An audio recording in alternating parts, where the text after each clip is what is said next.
Atom fertility Sri Rama Navami సందర్భంగా ultrasound IUI AMH పై 50%, IVF పై 25% తగ్గింపు. ఈ ఆఫర్లు కొత్త పేషెంట్స్ కి మాత్రమే. నమస్తే రమగారు. నమస్తే జయ. రమగారు, చందమామ కథ ఏదైనా చెప్తారా? జయాపజయాల కథ చెప్తా.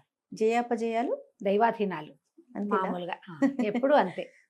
ఇప్పుడు మనం గెలుస్తున్నట్టు ఏదో ఒక చిన్న పోటీవో ఏదో మనమే గెలుస్తామని మనకు అనిపిస్తుంది. అప్పుడప్పుడు మనం గెలుస్తున్నట్టు కనపడుతుంది కూడా. ఒక దశలో ఒక చిన్న మెలికతో ఓడిపోవచ్చు. ఇది దైవాధీనంగా సరిపెట్టుకుంటారు చాలామంది. దాన్ని మనసుకు తీసుకుని ఇంకేదో చేసేసుకోవాలనుకుంటారు ఇంకొంతమంది. ప్రయత్న లోపం ఏమన్నా ఉందా?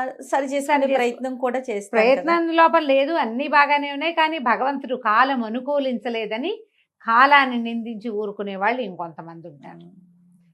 ఎవరెవరు మనం ప్రతిసారి ఈ ప్రశ్న వేసుకోవాలి చేయ. అవునండి. మనం ఏదో ఒక పని చేయబోతున్నాం, సక్సెస్ అయితే ఏమిటి, కాకపోతే ఏమిటి, అవుతున్నట్టుగా కనపడి కాకపోతే ఏమిటి, కాదనిపించి అయితే ఏమిటి, ఎన్నున్నాయి చూడు అన్నీను అంతే. అందుకని మనం ఏం చేయాలి, మన ప్రయత్న లోపం లేకుండా భగవంతుడి మీద భారం వేసి ఏదో ఒక పాజిటివ్ ఎనర్జీని, పాజిటివ్ వైబ్ని నమ్ముకుని పనిచేస్తాం. అన్నీ మనకు అనుకూలంగానే కనపడతాయి. అంతేగా. ఎప్పుడు పాసా పలటగయా అంటుంటారు. ఎప్పుడు అది పలటగయానో తెలియదు మనకి. ఎప్పుడో ఒకసారి తిరిగిపోతుంది. ఈ కథ చాలా బాగుంటుంది. విదర్భ రాజ్యానికి జయపాలుడని ఒక రాజుగారు ఉండేవారు. ఆయన మహాసాహసి, అత్యంత పరాక్రమశాలి. ఆయనకు వచ్చినంత అద్భుతమైన ఖడ్గ విద్య ఆయన కాలంలో ఆయన తప్పిస్తే ఇంకెవరు లేరట అసలు. అలాంటివాడు. అసలు పరాజయం అనేదే ఎరగడు. ఆయన చుట్టుపక్కల రాజ్యాల వాళ్ళందరూ ఆయన చేతిలో ఓడిపోయిన వాళ్ళే. ఆయన గాథలు అంటే ఈయన పరాక్రమాన్ని గురించిన గాథలు పాటలు పాడుకుని చెప్పుకునేవారు. అబ్బా, పాండవుల గురించి చెప్పుకున్నట్టు చెప్పుకునేవాళ్ళు. ఎన్ని కథలు, ఎన్ని గాథలు ఉండేవో ఆయన యుద్ధ నైపుణ్యం మీద. ఆయన ఒక ఫ్రేమ్ వేస్తే ఇక దాన్ని చెడగొట్టేవాడు లేడనమాట. అంటే వీళ్ళు ఏమంటారు, వ్యూహాలు పన్నుతారు. వ్యూహం మనకు తెలిసిందే కదా, చక్ర వ్యూహం అందులో చెప్తారు. గరుడ వ్యూహం పన్నారు, చక్ర వ్యూహం పన్నారు, పద్మ వ్యూహం. ఈ వ్యూహాలు పన్నటంలో ఆయన అంతటి వాడు లేడు అసలు. చుట్టుపక్కల రాజ్యాల వాళ్ళందరూ ఓడిపోయిన వాళ్ళే. ఈయనకి పురుష సంతానం లేదు.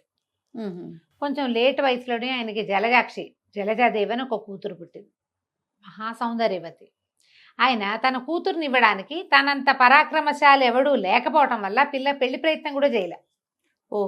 లోకుగా ఇవ్వాలి. మామూలుగా ఆడపిల్లల్ని ఎక్కడిస్తాము, మనకంటే పై ఎత్తున ఒక అంతస్తు పైకి ఇవ్వాలి. ఇక్కడ ఆస్తి స్వాస్తి కాదు కదా, మన ఆస్తి ఏమిటి, ఇక్కడ పరాక్రమమే. మనకంటే పరాక్రమశాలి అల్లుడు కావాలి.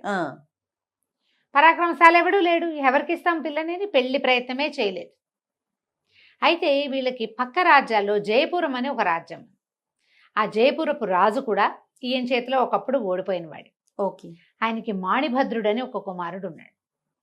అతనికి ఈ జలజ మీద ఆపేక్ష ఉంది. ఇవి అందగత్తె బాగా, అంటే పటాలు వస్తాయి ఒక వయసు వచ్చేసరికల్లా. చిత్రపటాలు ఊళ్ళల్లో తిరుగుతాయి, ఆ రాజుగారి ఇళ్ళకి వస్తాయి. వచ్చింది ఎలాగో వీళ్ళకి తెలిసింది. అతను ఒకసారి 2 సార్లు వీళ్ళ ఊళ్ళో ఏవో ప్రోగ్రాములు జరిగినప్పుడు అప్పుడు సాధారణ యువకుడుగా వేషం వేసుకుని వచ్చి జలజను చూసున్నాడు. జలజ కావాలి.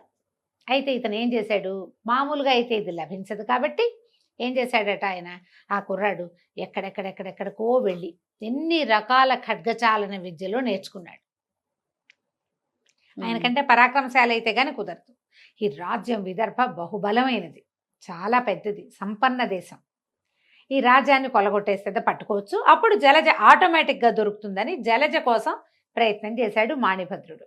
ఏం చేశాడు, యుద్ధానికి సన్నద్ధమయ్యాడు. వీళ్ళ మీద యుద్ధం ప్రకటించాడు. విదర్భ రాజ్యం మీద, జయపురం వాడు ప్రకటించేసరికల్లా అదే సమయానికి రాజుగారికి వృద్ధాప్యంతో తీవ్రమైన అనారోగ్యం చేసింది. వృద్ధుడు అవటం వల్ల కోలుకోటల్లా. మామూలుగా ఒక మాదిరి వయసు వాళ్ళు అనుకో, కొంచెం 2-3 రోజుల్లో తిప్పుకుని కొంచెం తిరుగుతారు, జీవక్రియలు యాక్టివ్గా ఉంటాయి. వయసు వచ్చిన వాళ్ళకి అవి ఉండవు కదా. ఆయన స్లోగా ఉన్నాడు, మందుకి పట్టివ్వటం లేదు. కానీ యుద్ధం అనగానే ఉత్సాహం వచ్చి లేదీసి పదండి నేనే నడుపుతానని బయలుదేరాడు. మంత్రులు వాళ్ళు వారించారు కానీ ఏమీ పెద్ద కుదరలేదు. అయితే ఈయన వెళ్ళి బ్రహ్మాండమైన వ్యూహాలు పన్నాడు. 1 రోజు 2 రోజులు యుద్ధం చేశాడు. వాళ్ళు ఆగలేకపోయారు ఈయన ముందు. 2వ రోజుకి ఈయనకి మళ్ళీ తిరగబెట్టింది బాగా, దగ్గు, కడుపులో నొప్పి, వంగిపోయాడు మనిషి, చేయలేకపోతున్నాడు. అయితే మంత్రి అన్నాడు, ఎందుకు మనం ఇంటికి వెళ్ళిపోదాము, మీరు వ్యూహాలు చెప్పండి, మన వాళ్ళు యుద్ధం చేస్తారు అని చెప్పి ఆయన మోహించేశాడు అంతఃపురానికి. ఆయన పడుకున్న యుద్ధ వార్తలు వింటూనే ఉన్నాడు. క్రమంగా ఏమైంది, ఓడిపోతున్నాం అనిపించటం మొదలుపెట్టింది. ఆయన దిగులు వచ్చేసింది. దిగులు వస్తే ఆయన పాపం వ్యూహాలు చెప్తూనే ఉన్నాడు. ఆ వ్యూహం పనండి, ఈ వ్యూహం పనండి, అటు నుంచి గట్టి చేయండి, ఏవో చెప్తాడు, పొద్దున్నే ప్లాన్ ఇస్తాడు. అవ్వద్దు. మాణిభద్రుడు ఇంకా చురుగ్గా ఉన్నాడు, యువకుడు. పైగా వాళ్ళకి ధైర్యం ఏంటి, ఇక్కడ నిలబడవలసిన రాజు లేడు. ఎప్పుడైతే హెడ్ లేడో జనం బలహీనపడతారు. ఈ బలహీనత అవతల వాడు పసిగట్టేస్తాడు. వీడికి కింగ్ పిన్ లేదు కాబట్టి వీళ్ళు చులకన. వాళ్ళది పై చేయిగా కనపడడం మొదలెట్టింది. మెల్లిగా రాజుగారి పని అయిపోతుంది.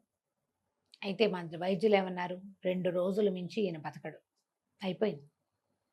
అయితే ఈ 2 రోజుల లోపల యుద్ధాన్ని ఎట్లాగొట్లా ప్రొలాంగ్ చేసి అపజయాన్ని ఈయనకి వినపడనివ్వకూడదు అనుకుంటున్నాడు మంత్రి. రోజు గడుస్తోంది, ఒక పూట గడిచింది. ఈయనేమో అదేంటి ఇదేంటి అంటే మన వాళ్ళదే పై చేయిగా ఉందని చెప్పడం మొదలుపెట్టాడు. నిజానికి కాదు, వీళ్ళు దిగనాసిల్లిపోయారు. చాలా మంది చచ్చిపోయారు, కొంతమంది పారిపోతున్నారు, చేయలేకపోతున్నారు, ప్రాణాలు కడబట్టిపోతున్నాయి. అయినా సరే మనం గెలిచేలాగా ఉన్నామంటే ఆయన శభాషని ఉత్సాహంగా లేచి కూర్చుంటాడు ఆయన. అంతే, నేను చెప్పే కాదు, నేను చెప్పిన వ్యూహం పనితే సరిపోతుంది. బాగా 2 రోజులు అయ్యేసరికల్లా ఆయన కళ్ళు మూతలు పడిపోతున్నాయి. అయిపోయేలాగా ఉంది. అయిపోతుంది అనుకున్నారు. అయిపోతుంది అనుకుని మంత్రి గారు ఏమన్నారు, మహాప్రభు మనమే గెలిచామండి అని చెప్పాడు. చెప్పేసరికల్లా ఆయన నేను చెప్పే కదా, నేను చెప్పినట్టు చేస్తేనే మళ్ళీ ఉరిగిపోయాడు. అయిపోతున్నాడు అనుకున్నాడు. ఇంతలో ఏమైంది, వీళ్ళు ఓడిపోయారు నిజానికి. ఓడిపోతే అతను రాజ్యం ఊళ్ళోకి వచ్చేస్తున్నాడు మాణిభద్రుడు. ఏం చేయాలో తెలియలే. 1 గంట గడిచేసరికల్లా అతను కోటని స్వాధీనపరిచేసుకున్నాడు. అంతఃపురం మీద పహరా వచ్చేసింది. మంత్రుల్ని, సేనాధిపతిని అందరినీ రమ్మని ఆజ్ఞలు వచ్చేసి. ఏం చేయాలో తెలియలే ఈయన మంత్రికి. ఎలాగైనా దీన్ని ఆపాలి. ఓడిపోయడం మనకు తెలుసు, ఎలాగో మనం ఓడిపోయేదే. రాజుగారు చనిపోయాక కోటవాడి వశమైపోయినా మనకు వచ్చిన ఇబ్బంది ఏం లేదు.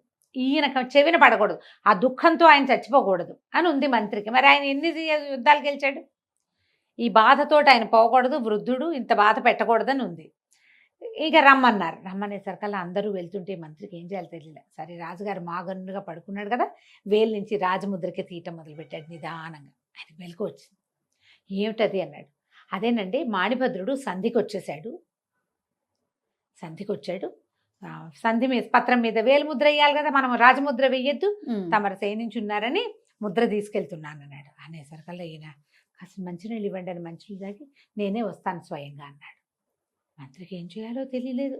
ఈయన అప్పుడు తిప్పిరేపాడు, చచ్చిపోతాడు అనుకుంటే ఆయన పోలా. 2 రోజులు గడిచిపోయినాయి. గెలుస్తున్నామన్న ఊహ వచ్చేసరికి మళ్ళీ బతికేశాడు ఆయన. వైద్యులు కూడా మాకేం తెలుసండి, కనపడడం అయితే అక్కడ మళ్ళీ మెరుగైంది, గెలుస్తున్నామనేసరికి ఆయన ఉత్సాహం వచ్చింది. సరే, రాజుగారిని ఏం చేస్తాడు, ఆయన మంచం మీద పడి ఉన్నాడు, ఏదో అంగవస్త్రం కట్టుకుని చీకి బట్టలతోటి ఉన్నాడు, మెత్తటి గుడ్డలతోటి. మరి సభలోకి వెళ్ళాలంటే మంచి బట్టలు అవి వేసుకోదు, ఒళ్ళు తుడిపించుకోవాలి. సరే ఉండండి అని మరి రాజుగారిని తయారు చేయండి అని పరిగెత్తుకుంటూ సభాభవనంలోకి వెళ్ళాడు. వెళ్ళి ఆ మాణిభద్రుడి దగ్గరికి వెళ్ళి, మహారాజా ఒక చిన్న మనవి అని. మహారాజు మరణశయ్య మీద ఉన్నాడు. పరాజయం సంగతి నేను ఆయనకి తెలియనివ్వలేదు. మేము గెలుస్తున్నామన్న నమ్మకంతో ఉన్నాడు. ఒక్క పూట అటో ఇటో ఆ మరణించే లోపల ఆయనకి పరాజయం సంగతి తెలియనివ్వద్దు దయచేసి. ఈ ఒక్క సహాయం చేయండి, రాజ్యాన్ని మీ పరం చేస్తాం. జీవితాంతం ఆయన్ని సేవించినట్టే మిమ్మల్ని సేవిస్తాం అందరం. మా రాజు దీనావస్థలో చనిపోకూడదు, ఇదే మా కోరిక. ఒళ్ళు మండిపోయింది మాణిభద్రుడికి. 20 రోజుల నుంచి చచ్చి చెడి యుద్ధం చేస్తే నేను గెలిచానని ఒప్పుకోవద్దా ఇప్పుడు అనిపించింది. కానీ ఒక క్షణం యువకుడు కుర్రాడు కదా, ఏదో వినోదం జరుగుతుంది, ఏం సీన్ జరుగుతుందో చూద్దాం అంటే ఇక్కడ ఒక సీన్ సీతార కనపడుతోంది, ఏదో జరుగుతుంది. ఆయన మరణించటమో లేకపోతే ఏదైనా మాట్లాడతాడో చూద్దాం అనుకున్నాడు. వినోదం కోసం ఆ సింహాసనం మీద నువ్వు కూర్చున్నవాడు లేచి పక్కన నిలబడ్డాడు. కాసేపట్లో అందరూ డమడమ చప్పుళ్ళు వచ్చినాయి. రాజుగారు వస్తున్నాడని అందరూ లేచి నిలబడ్డారు. 5-6 భటుల సహాయంతో ఆయన మెల్లిగా అడుగులో అడుగేసుకుంటూ రాజోచితమైన వస్త్రాలు ధరించి వెళ్ళాడు. సింహాసనం మీద కూర్చున్నాడు. పక్కన నిలబడ్డ మాణిభద్రుడిని తనివి తీరా చూశాడు. నాయనా, నేను స్వయంగా వ్యూహాలు వేశాను కాబట్టి ఓడిపోయావు, కానీ నువ్వు ఓడిపోవాల్సిన వాడివి కాదు, నువ్వు గెలవాల్సిన వాడివి, ఎంత బాగా యుద్ధం చేసావు అన్నాడు. ఎవరికైనా సంతోషం, చూసావా నేను గెలిచానంటల్లా ఆయన. ఎదుటివాడిని నేను అవటం వల్ల నువ్వు ఓడిపోయావు, కానీ లేకపోతే నువ్వు ఓడవలసిన వాడివి కాదు. చాలా పరాక్రమశాలివి నాయన. సంధికేముంది, సంధి వద్దు, నీ పరాజయాన్ని నేను విజయంగా మారుస్తాను. నువ్వు ఓడిపోయినా సరే రాజ్యం నీది, నా కూతురు జలజని నీకు ఇచ్చి పెళ్లి చేస్తానన్నాడు. ఆయన నోటి నుంచి మాట రావట్లా, ఒక్కో మాట కూడా తీసుకుంటున్నాడు. సభ అంతా నిర్ఘాంతపోయింది. మాణిభద్రుడు కూడా ఆశ్చర్యపోయాడు. ఏదో అందామనుకున్నాడు. నేను ఓడిపోవటం ఏమిటి, అలా తిక్కొచ్చేస్తుంది కదా. కానీ అదే సమయానికి ఆ జలజాదేవి చెలికత్తల వెంట రాగా సభలోకి, తండ్రి వచ్చాడుగా, రాకుమార్తె కూడా రావాలి, అవి వచ్చింది. ఆ జలజను చూసేసరికి ఇతని మాట మారిపోయింది. ఏమనలేకపోయాడు ఇంకా. పోనీలే ఆయనే గెలిచాను అనుకున్నాడు. జలజ మంది, రాజ్యం మందే, రాజ్యం ఇచ్చేస్తానన్నాడు. అదే సంధి పత్రాలు కాగితాలు తీసి పక్కకు పెట్టాడు ఆయన. సంధి పత్రాలు కాదు అవి, నిజానికి ఊరికే రాజును ఇది చేయడం కోసం వాళ్ళు తెచ్చిపెట్టారు అంతే. ఈ కాగితాలు వద్దు, మాణిభద్రుడే మన రాజ్యానికి రాజు అని చెప్పి ప్రకటించాడు. సంతోషంగా అందరు చప్పట్లు జరిచారు. వాళ్ళు వీళ్ళు పోయిన వాళ్ళు పోయారు. జలజనిచ్చి పెళ్లి చేసేశారు. మాణిభద్రుడు రాజు అయిపోయాడు. ముసలి రాజు గారు చక్కగా ఆయన అంతఃపురంలో ఆయన పడుకుని విశ్రాంతి తీసుకునేవాడు. తర్వాత కాలక్రమానికి జలజకు ఒక కొడుకు పుడితే ఆ పిల్లవాడితో ఆయన బాగా ఆడుకునేవాట. కానీ చనిపోయేదాకా తాము ఓడిపోయాము, మాణిభద్రుడు గెలిచాడు అనే విషయం మాత్రం ఆయనకి తెలియనివ్వలేదు. ఇటువాళ్ళు బా తెలుసుకోవాలి ఆయన. ఆయన చాలా ఇప్పుడు ఆ మాణిభద్రుడు ఎంత ఉదాత్తంగా ప్రవర్తించాడో, ఈయన కూడా జయవర్మ కూడా అంతకంటే ఉదాత్తంగా ప్రవర్తించాడు. ఇంత ఉదాత్తమైన ప్రవర్తనలు ఉన్న చోట ఎవరు ఈ లోటు మాట చెప్తారు ఆయనకి? అంతేగా, ఎవ్వరూ ఆ మాట చెప్పలేదు. ఆయన సంతోషంగా చాలా కాలం మనవలు పుట్టిన తర్వాత ఎప్పుడో కాలం చేశాడట. కథ కంచికి మనం ఇంటికి. బాగుంది కదా కదా, అద్భుతంగా ఉందండి. నమస్తే.